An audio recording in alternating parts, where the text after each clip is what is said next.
Welcome back. This is day 2 of comparing and contrasting poetry.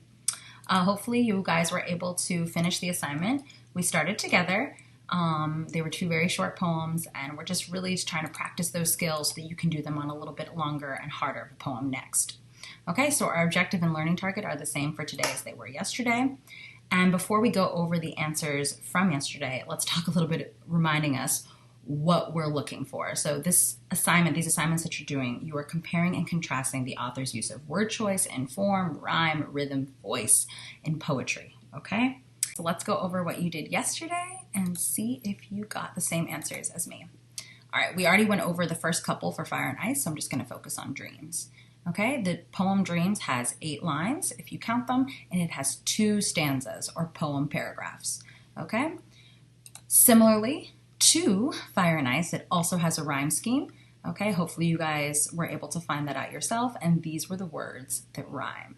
Okay, not every poem is going to have a rhyme scheme, but these 2 little ones clearly did.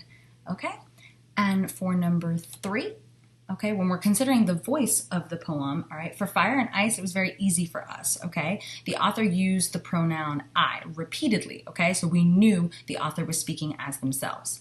For Dreams, the author doesn't use any pronouns and does not create a character. There's no, there once was a man, okay? So the author may be speaking as themselves, but we don't know.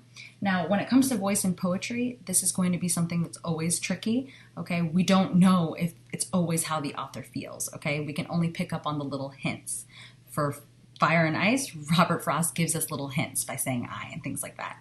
Langston Hughes doesn't give us any hints here to know if he is speaking as himself or speaking as someone else, okay? So we can only make a guess that he is speaking as himself.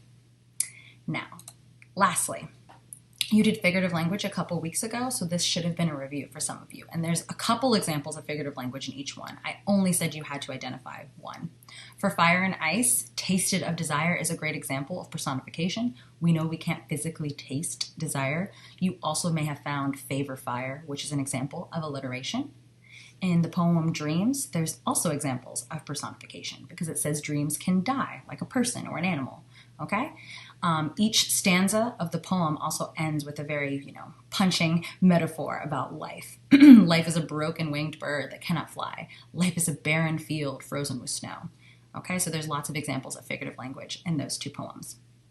And lastly, we're talking about, repetition and emphasis of words, okay? So funny enough, if you look at both poems, the words that repeat in Fire and Ice are fire, ice, and some.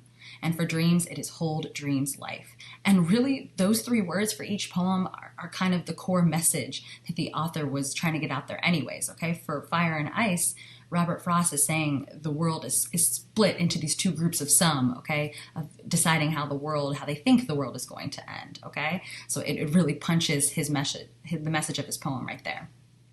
And for Dreams, the same, okay? Langston Hughes' poem is saying, hold on to your dreams because without it, your life means nothing. And the 3 words that repeat are hold, dreams, life, okay? Almost like an equation. Hold plus dreams equals life, okay? So repetition is a skill that a lot of poets use to kind of punch their message through, all right? So that you understand it as the reader. Okay, so today, we will read I Too by Langston Hughes, and then you are going to examine the author's choices on your own, just like we did yesterday. What we're going to do is take a poem today and examine the choices, take a poem tomorrow, examine the choices, and then in the next video, we will compare those 2 poems and really deep dive into those author's choices. And it's going to be especially meaningful because it's going to be 2 poems by the same author, and we're going to examine the different choices they make on different poems, okay? So, first, let's read this poem together. And remember, as I'm reading it, you can already start to think about the key 5 things we've been talking about all week, okay? So I'm going to read it to you now. The poem of the day is I Too by Langston Hughes. I too sing America. I am the darker brother. They send me to eat in the kitchen when company comes. But I laugh and eat well and grow strong. Tomorrow I'll be at the table when company comes. Nobody'll dare say to me, eat in the kitchen then.